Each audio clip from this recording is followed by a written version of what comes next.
Welcome to the progress video update of Group 12.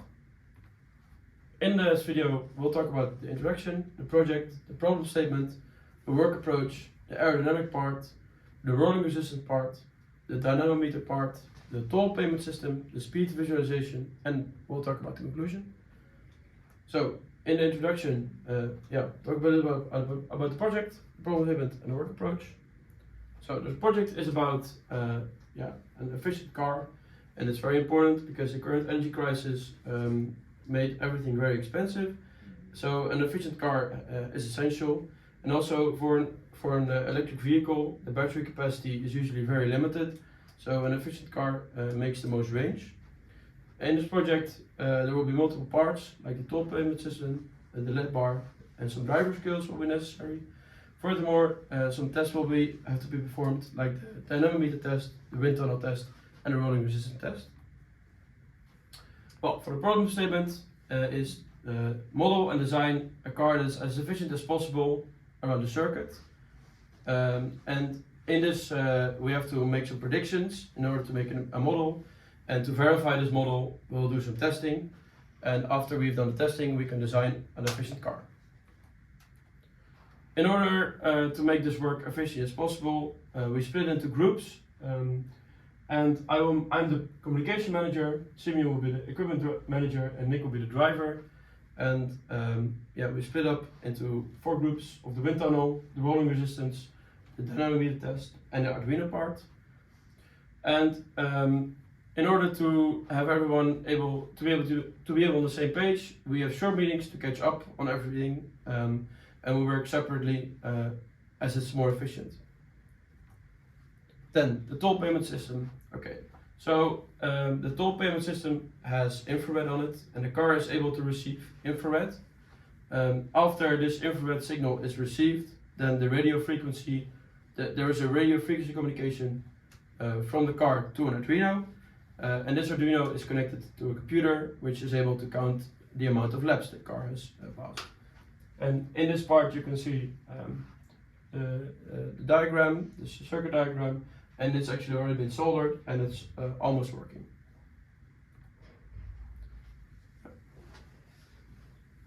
So I'm going to present you the rolling resistance and the dynamometer. So for the rolling resistance, the goal is to determine the rolling resistance, the rolling coefficient, and the optimal speed for the vehicle.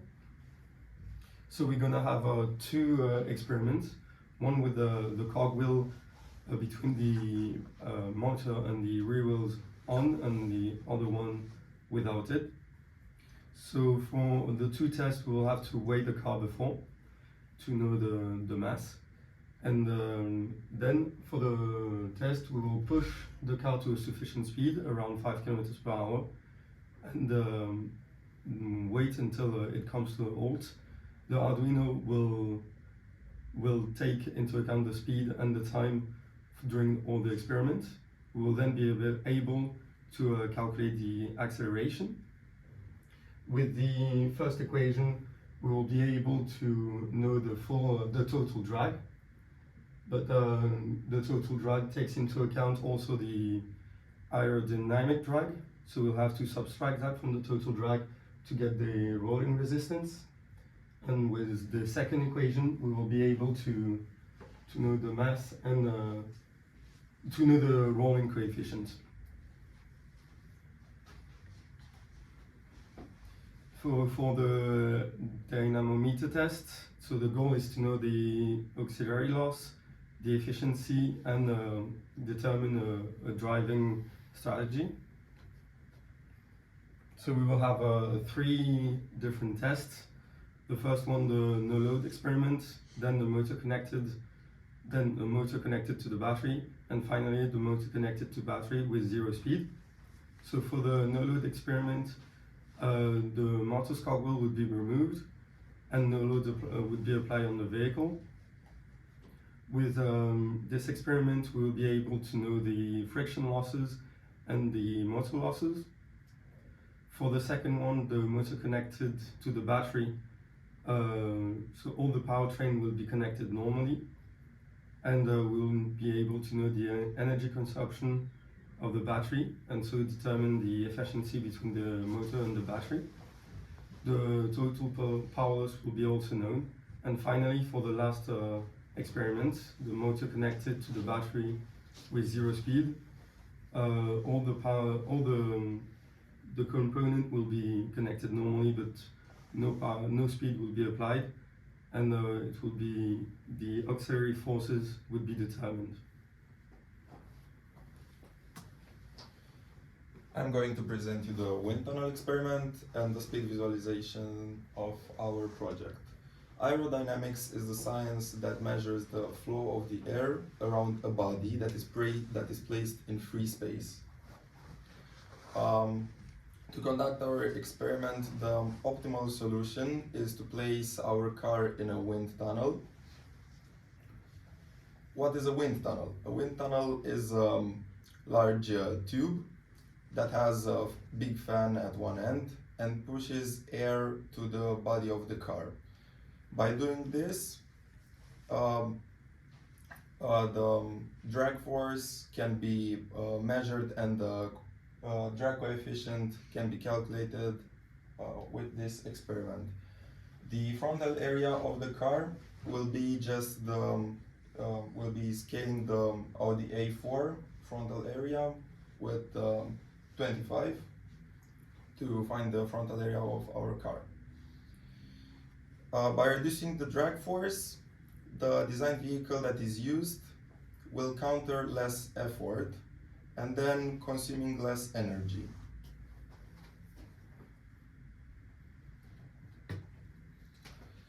Before conducting this experiment, a base plate should be created and then designed to have a better airflow underneath the car and hence less drag.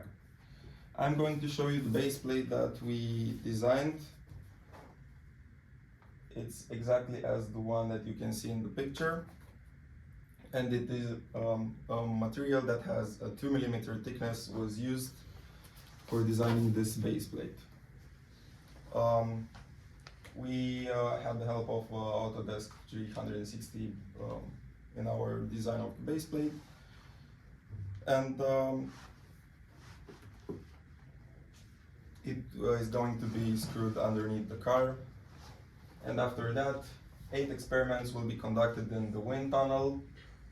As you can see in that picture, that is a picture of the wind tunnel.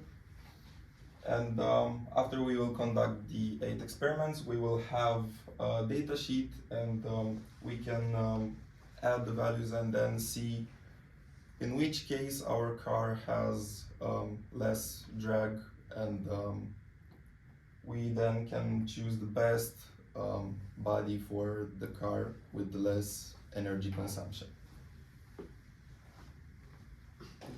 Now for the speed visualization, the first thing that stood out was the timing restraints of the signal that should be sent to the LEDs that you can see in the current slide. For instance, the clock frequency can be higher than 5 MHz. The Arduino was used to test the maximum clock frequency it could produce using the oscilloscope, and it turned out that it was just over 50 kHz.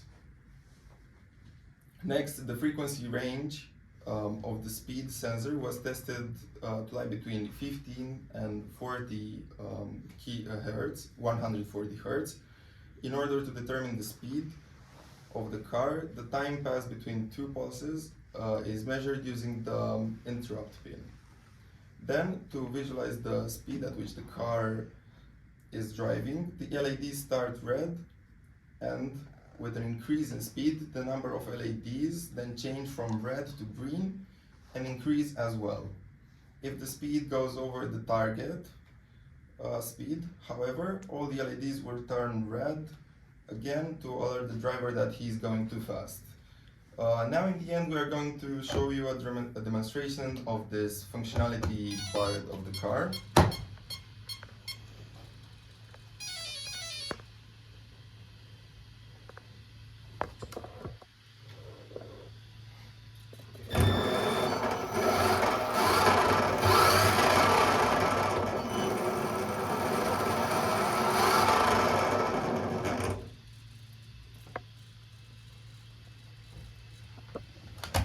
In conclusion, in this progress video presentation, we summarize the test plan that each subgroup made and the research from the programming part. The next step is to perform all the experiments and put together all the parts and prepare for the final calculations of the battery consumption. Thank you for your time.